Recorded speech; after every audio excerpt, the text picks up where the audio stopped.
مسلوب الهدوم يا خيمة يا خيمة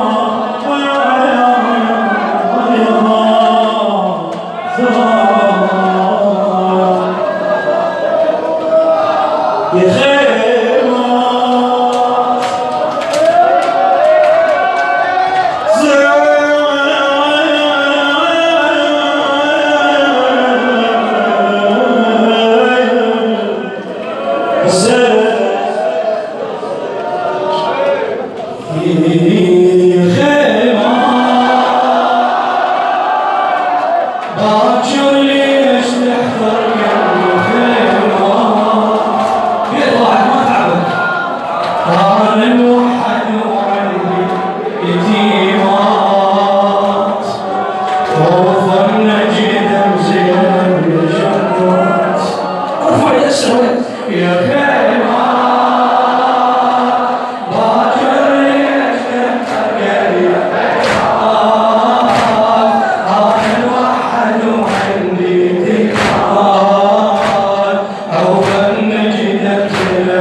يشوف الجمال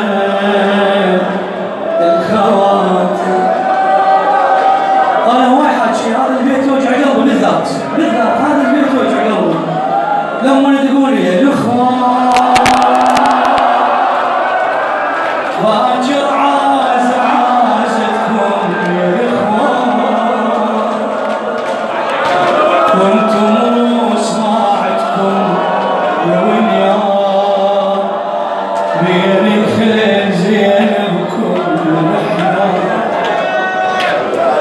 وقفوا مولاتي زينب وين من الديوان عمت عين على زينب. انا قريت لك بيت الشماتة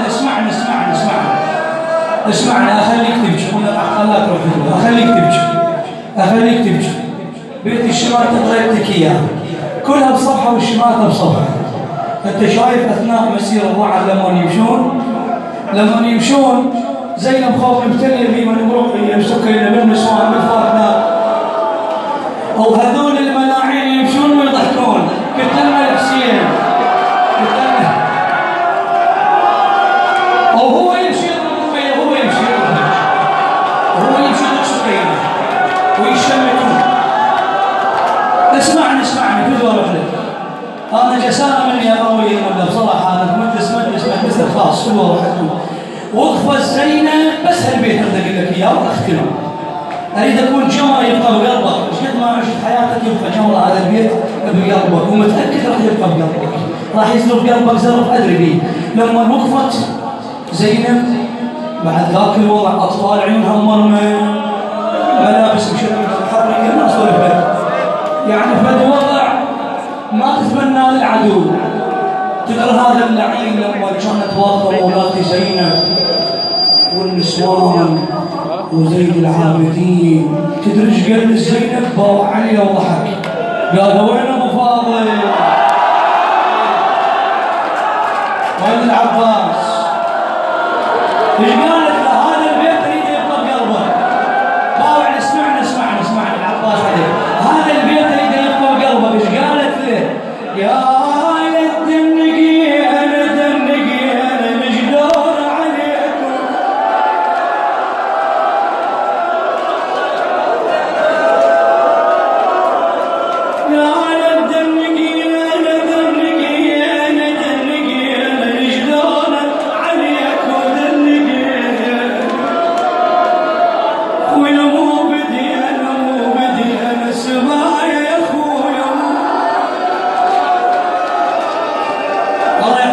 ان شاء الله نحفظ من احمد، نحفظ كل خدام الحسين خالد محمد.